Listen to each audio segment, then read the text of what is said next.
Because today we're going to talk about how to get through what you're going through. If you're going through a season where you're feeling the absence of approval. It starts by understanding David's story. Now, David, like we said earlier, he's a nobody, but he gets selected by God to become the future king of Israel. And so he feels this compelling sense of purpose. And he saw Goliath challenging Israel. He said, I'm gonna step up and I'm gonna beat that guy. I think I can do it with God's help.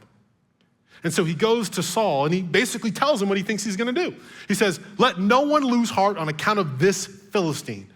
Your servant will go and fight him. Now, what David would love to hear would be Saul's approval. Hey, that's a great idea, son. We need more people in our army with courage like you. Well done. Yeah, go in good faith. We're right behind you.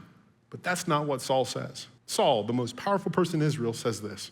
You are not able to go out against the Philistine and fight him because you are only a young man.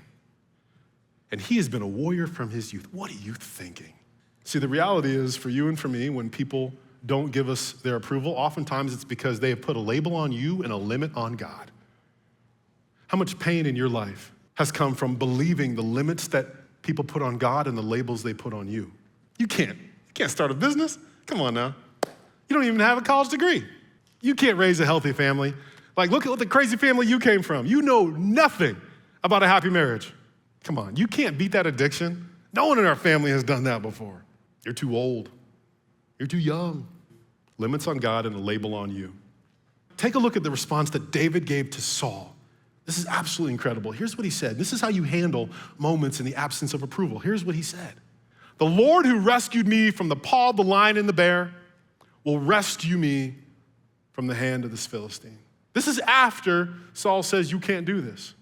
David looked Saul in the eye and he said, I wish you would have given me approval, but I don't need it. I wish you were behind me, but you don't have to be. I'm doing it anyway.